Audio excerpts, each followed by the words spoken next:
要再生了，得趁他们复苏之前赶。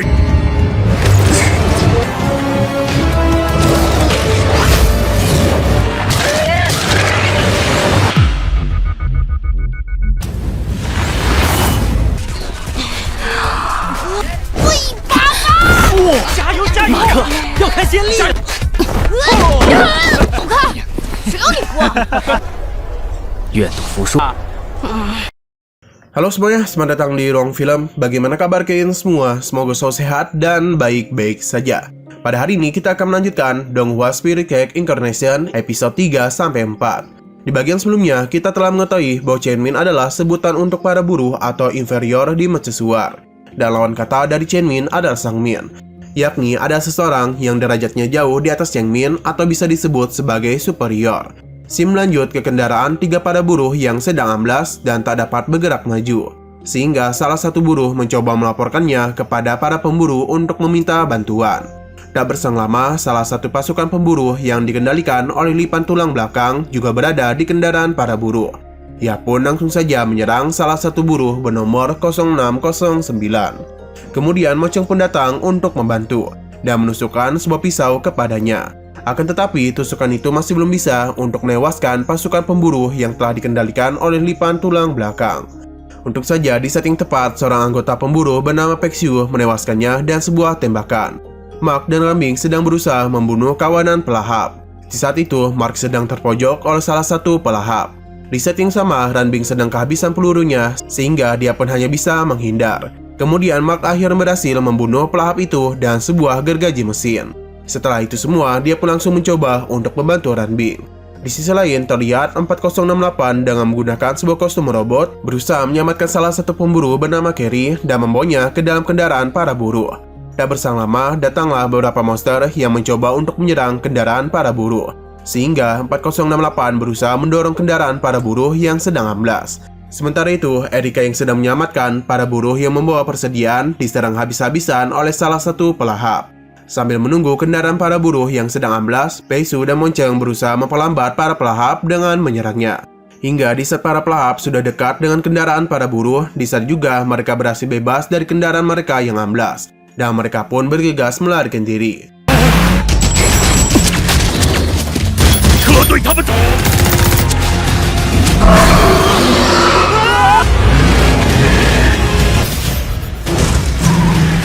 Sementara itu, Korei yang melihat Erika yang sedang diserang oleh tiga pelahap mencoba untuk menolongnya. Namun di sana juga dia dihantam oleh salah satu pelahap yang meloncat ke arahnya. Melihat teman-temannya diserang, Mark pun segera menolong Erika dan kemudian langsung membantu Korei yang juga diserang oleh beberapa pelahap.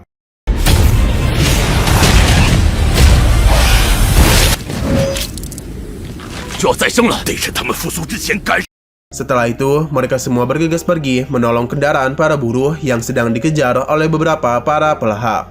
Saat mereka pergi, para pelahap yang sudah dihabisi tiba-tiba saja bangkit kembali dan luka-luka mereka kembali sembuh secara sendirinya.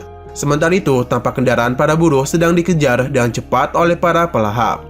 Hingga mereka pun berhasil menarik salah satu buruh yang ada di kendaraan itu. Kemudian, salah satu pelahap menaiki kendaraan mereka. Melihat hal demikian, 4068 pun mencoba untuk menariknya. Namun hal itu justru membuatnya tergigit oleh pelahap tersebut.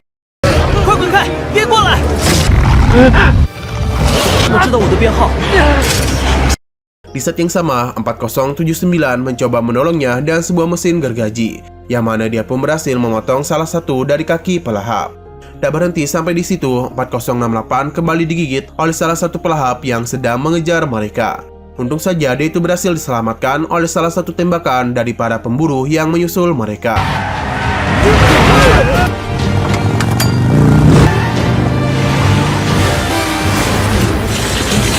Kemudian, karena senjata elektromagnetik milik Rambing sedang mengisi daya, Mark pun memutuskan untuk menyerang para pelahap itu sendirian saja. Tak berselang lama, mereka kembali disusul oleh para pelahap yang sebelumnya telah melakukan regenerasi. Sehingga Mark dan Rambing pun bergegas untuk menghabisi mereka. Mereka berdua melakukan serangan combo yang sangat amat menakjubkan.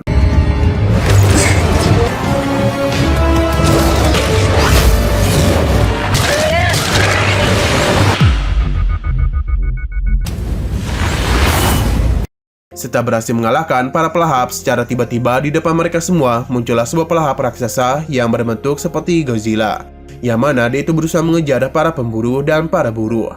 Saat pelahap raksasa itu tertinggal jauh, dia pun berteriak sehingga membuat sebuah gelombang suara yang sangat keras. Hal itu pun membuat para buruh dan para pemburu kesakitan.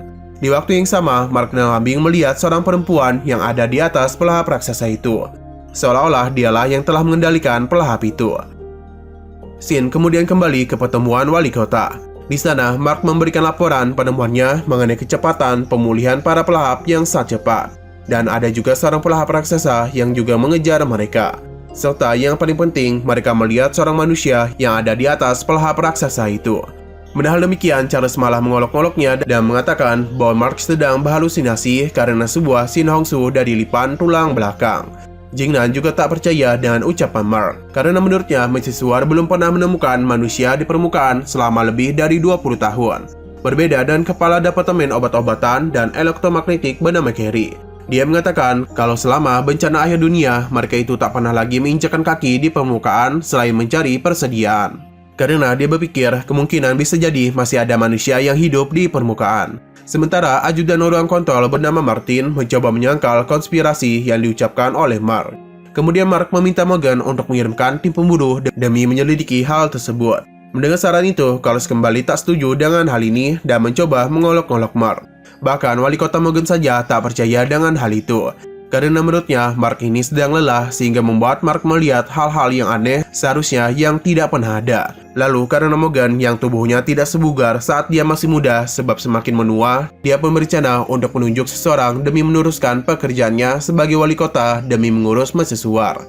Oleh karena itulah dia memutuskan untuk menunjuk Mark menggantikan posisinya sebagai wali kota.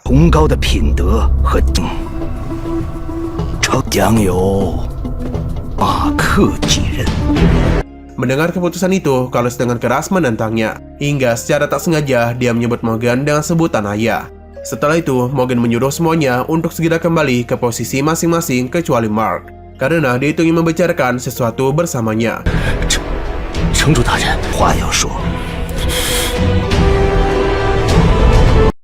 Pada malam harinya, Morgan mengatakan bahwa Hongku adalah muridnya dan merupakan komandan pemburu yang paling berbakat sampai saat ini.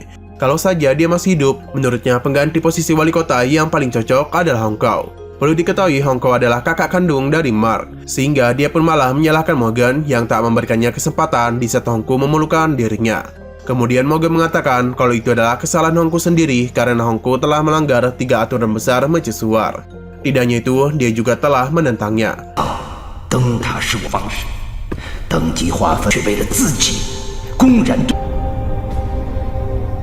Tak terima dengan pernyataan Morgan, Mark pun mencoba untuk menyangkalnya. Sehingga terjadilah sebuah perdebatan di antara mereka berdua, sampai membahas permasalahan wanita yang dilihat oleh Mark. Morgan kemudian mengatakan setelah ritual 7 hari penjabatan Mark, dan pada saat Mark menjabat sebagai wali kota, Morgan berencana menceritakan segalanya mengenai wanita tersebut. 是的，你们所蒙蔽，忘了这件。城主大人，您觉得？ Beberapa saat kemudian, di dalam kamar Mark, dia melihat foto kakaknya, dan saat itu juga terjadilah sebuah scene flashback masa lalu saat kakaknya masih hidup, di mana para anggota pemburu yang dipimpin oleh Hongko sedang berperang melawan para pelahap. Hingga pada akhirnya Hongko tiba untuk membantu para anggotanya dan menyerang pelahap itu menggunakan sebuah gergaji mesin. Di sana juga, Pok Xiao yang merupakan anggota pemburu sekaligus kekasih dari Hongko datang untuk menolongnya. Maka secara bersama-sama melakukan serangan combo untuk menghabisi pelahap itu. 怎么样了？报告队长，不行，死不了。 Setelah berhasil menumbangkan pelahap tersebut, pelahap itu kembali hidup karena luka-lukanya yang kembali pulih secara mandiri. Pelahap itu membuat sebuah mobil terlempar yang menyebabkan salah satu buruh terjepit oleh mobil itu. Melihat hal demikian, tanpa ragu Hongko bergegas untuk menolongnya. Dia mencoba untuk memojokkan pelahap itu, lalu menyelamatkan buruh itu. Di waktu yang sama, Hongko tertangkap oleh salah satu pelahap, dan pelahap itu langsung berusaha memanggil kawanannya. Di saat itu, Hongko melihat sebuah bensin yang tertumpah. Sehingga di saat dia nyaris termakan oleh pelahap itu, dia pun bergegas menembak bensin ini hingga membuat sebuah ledakan yang menghabisi pelahap tersebut. Melihat ledakan demikian, semua orang mengira kalau Hongko telah mati. Namun tak berselama, Hongko tiba-tiba muncul di balik api itu. Menyadari kekasihnya berhasil selamat, Mak Xiao pun merasa lega dan bergegas menghampirinya untuk memeluknya.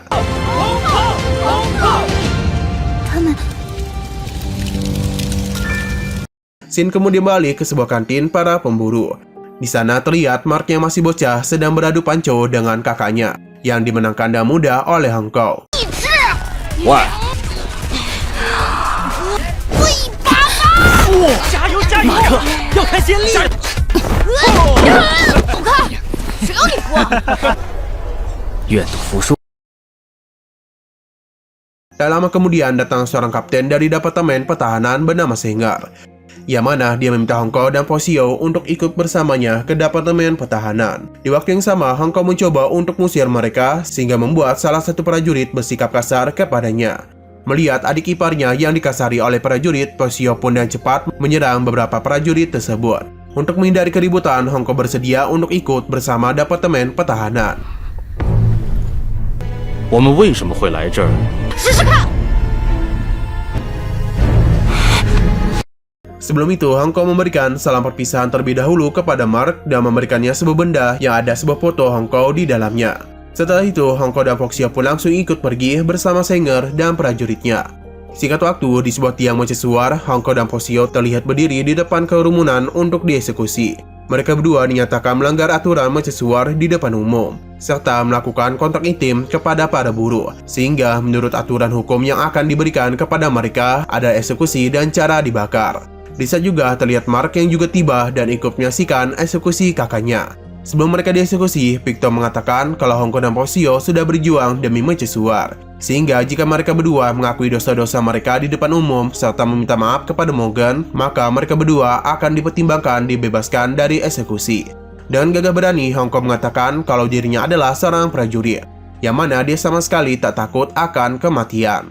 Karena keputusan itu, mereka berdua pun pada akhirnya dieksekusi. Sebagai sepasang kekasih, mereka pun saling berciuman sebagai perpisahan dan juga pelukan sampai tubuh mereka lenyap menjadi abu.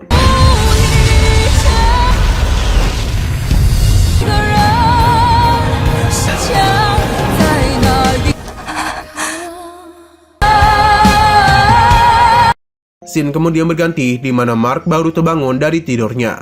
Dia pun langsung pergi ke ruangan pelayanan persenjataan. Di sana banyak teman-temannya seperti Jeb, Ranbing, Erika, dan Monceng yang sedang melatih calon-calon pemburu baru. Serta ada juga Elon yang sedang melatih. Ketika dia melihat Mark, dia pun menantang Mark untuk bertarung dengannya di atas ring. Meskipun lukanya belum pulih, tanpa rasa ragu, Mark pun menerima tantangan itu. Sehingga pertarungan mereka pun ditonton oleh banyak orang. Baru saja Mark ingin memulainya dengan sebuah pukulan, Elon menghentikannya dan alasan dia ingin melakukan pemanasan terlebih dahulu. Namun di saat perhatian Mark teralihkan, Elon langsung melemparkan sebuah handuk lalu memberikannya serangan. Pertarungan mereka pun terjadi dengan seimbang.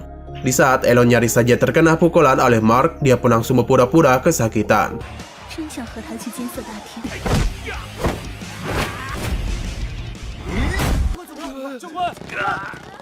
Mark yang percaya dan tipunya itu justru membuatnya terkena pukulan oleh Elon. Tak berhenti sampai di situ, pertarungan mereka kembali berlanjut. Di mana ketika Elon menendang Mark, kakinya justru ditangkap oleh Mark dan tanpa ragu Mark pun langsung mencekiknya. Karena merasa dalam bahaya, Elon kembali menggunakan sebuah tipuannya dan mengatakan kalau ada wali kota yang datang. Elon pun kemudian memanfaatkan Mark yang tak berkonsentrasi dalam pertarungannya. Dia memojokkan Mark dengan pukulan beruntunnya lalu menendangnya sampai terpental. Setelah puas memukuli Mark, Elon mengatakan kalau pinggangnya sangat sakit dan tak sanggup lagi untuk melanjutkannya. Oleh karena itu, dia pun ingin mengakhiri sparring ini. Setelah itu, Elon langsung meninggalkannya. Monceng merasa kebingungan dengan sikap Elon karena menurutnya Elon masih kuat untuk bertarung melawan Mark. Ranbing pun memberitahu bahwa Elon sebenarnya masuk dalam daftar perjalanan panjang, yang mana akan berangkat pada esok hari. Maka dari itu, Elon ingin memberikan pelajaran terakhir kepada murid kesayangannya itu. Mendengar ucapan Ranbing, Mark pun bergegas menghampiri Elon. Mark pun menunjukkan kesedihannya. Namun Elon mengatakan kalau dirinya sudah tua dan seharusnya dia itu sudah bepergian dari mercusuar. Lalu Mark ingin membicarakan kepergian Elon dan wali kota Morgan. Namun Elon tetap bersikeras untuk bepergian sehingga dia berusaha menghalangi niatan baik dari Mark.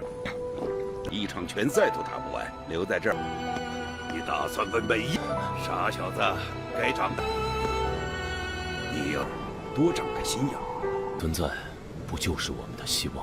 Sim balik ke sebuah rumah sakit untuk Sang Min, di mana Kray adalah salah satu anggota pemburu yang sedang terbaring sakit. Menurut dokter di sana, standar hidup Carrie telah kehilangan setengahnya, sehingga kerusakan tersebut menyebabkan hilangnya kemampuan kognitif pada saraf serta semua statistiknya yang menurun, terutama hemoglobinnya yang tersisa seperempat dari orang normal. Untung saja Mark memberikan darahnya yang membuat Carrie terhindar dari kematiannya. Sesudah itu, Renbing segera membayar perawatan Carrie dan poinnya sendiri. Ketika sedang membayar biaya perawatan Carrie, Renbing secara tak sengaja mendengar suara bayi-bayi yang menangis. Padahal itu, Renbing memutuskan untuk memeriksanya di koridor pembibitan. 孩子赖以生存的各项无有等，为了补给人口，当灯塔适龄的剩女男女检测被判定为剩女。 Di saat itu, tiba-tiba ada sebuah keributan yang mana seorang Sang Min tak terima anaknya yang dibawa, sehingga dia berusaha untuk mengambil anaknya kembali. Perlu diketahui, seorang perempuan Sang Min di Manchester memiliki sebuah misi untuk melahirkan seorang anak. Karena menurut mereka, seorang Sang Min memiliki genetik yang bagus, sehingga mereka harus terus menjalankan misi pengembangan biak sebagai investasi jangka panjang. Kemudian dia memohon kepada dokter agar bisa melihat wajah anaknya sekali saja. Namun dokter ini tak membiarkannya untuk melihat anaknya sendiri. Hingga pada saat beberapa prajurit datang yang membuatnya nyaris saja terbunuh. Karena prajurit itu menodongkan sebuah pistol kepada Sang Min yang mengamuk. Untung saja salah satu suster yang baik hati langsung menamparnya untuk membuatnya sadar kalau perbuatan itu dapat menghabisinya. 但他之所以能降生，不是你一个人做。现在灯塔的人口补给吉亚，你觉得这么做对吗？你现在应该考虑的，塔贡献了一个上午任务。 Sim berganti ke sebuah tempat tinggal pada buruh atau Changmin. Terlihat seorang buruh 4277 membawa sebuah alkohol di sebuah ruangan 4068 yang juga ada 4079. Sehingga mereka pun bersama-sama meminumnya secara diam-diam karena kalau mereka sampai ketahuan oleh perisai cahaya atau anggota kusupan, maka mereka akan dihukum dengan sebuah cambukan. Ketika mereka sedang asik berpisah, terdengar sebuah keributan yang terjadi pada buruh nomor 3852. Yang mana buruh itu merupakan rekan anggota STEAM dengan 4277. Oleh karena itu, mereka bertiga pun bergegas untuk menghampirinya di sebuah tempat penyimpanan bahan bakar. Terlihat beberapa buruh yang bernomor 3852 dan 4211 yang secara ganas memakan makanan yang seharusnya adalah milik Sang Min. Di waktu yang sama, chef yang membawa makanan itu menendang tubuh dari 3852. Tak terima dan perilaku kasar dari chef, 3852 pun menodongnya dengan sebuah pecahan botol kaca. Ternyata 3852 dan 2411 telah terkena sindrom hormon merah, yang mana sudah dipastikan kematian untuk mereka berdua. Oleh karena itu, mereka berdua pun memutuskan untuk merasakan makanan milik para Sang Min untuk sekali saja seumur hidup sebelum ajal menjemput. Tak berselang lama, datanglah para prajurit pertahanan yang langsung berusaha menangkap dan membawa mereka berdua. Akan tetapi, dua buruh itu tak ingin dibawa. Mereka berdua melakukan perlawanan karena ingin terus memakan makanan itu. Kemudian 3852 pun langsung menyerang para prajurit pertahanan dan menodongkan sebuah senjata ke kepala kapten prajurit tersebut. Di saat juga anggota kehusupan pun tiba di sana. Menurut Pandi, buruh bernomor 3852 dan 2411 telah melanggar peraturan karena memakan makanan Sang Min. Yang mana hal itu menyebabkan insiden kekerasan, menyerang para penjaga serta membawa senjata secara ilegal. Sehingga menurut aturan mereka akan dihukum cambuk sebanyak 16 kali, larangan makan, dan berlutut selama 3 hari, dan menghilangkan posisi prestasi atau alat tukar yang ada di mahasiswa selama 20 hari. Lalu Pandi memerintahkan Sheriff untuk menangkapnya. 3852 yang merasa panik pun menembakkan senjatanya secara acak ke arah Sheriff, membuat 2411 secara tak sengaja terkena tembakan darinya. Setelah itu, Sheriff langsung menampar 3852 hingga membuatnya terpental. Melihat teman-temannya yang ingin ditangkap oleh Sheriff, 4277 pun tanpa rasa ragu mencoba menghalanginya. Hingga 4079 pun berusaha membawa temannya pergi agar juga tak ikut dihukum. Lalu 4068 pun dengan lantang memohon kepada anggota kusupan agar buruh 3852 diberikan ampunan. Karena menurutnya 3852 yang sedang sekarat hanya ingin mencicipi makanan para Sang Min sebelum dirinya mati. Namun tak rasa ampun, Sheriff justru mencekiknya hingga membuat wajahnya memerah. Di waktu yang sama, Charles pun tiba. Dia mengatakan bahwa orang-orang yang percaya akan Tuhan tidak akan pantas untuk diberikan hukuman. Maka dia berencana ingin memunikan 4068 bersama teman-temannya. Sehingga dia pun memerintahkan kepada anggotanya agar membawa mereka ke ruang pendidikan untuk dibaptis. Nah, sayang sekali episode pada hari ini harus bersambung dulu. Oke, sekian dulu pada video kali ini. Untuk video selanjutnya akan segera hadir. Jadi bagi kalian yang mengikuti series ini, langsung klik subscribe dan aktifkan loncengnya. Oke, terima kasih yang sudah menonton video sampai habis. Jika kalian suka pada video ini, klik like dan share ke teman-teman kalian tentang channel ini. Dan ditunggu aja kelanjutannya. Oke, sampai jumpa di video selanjutnya.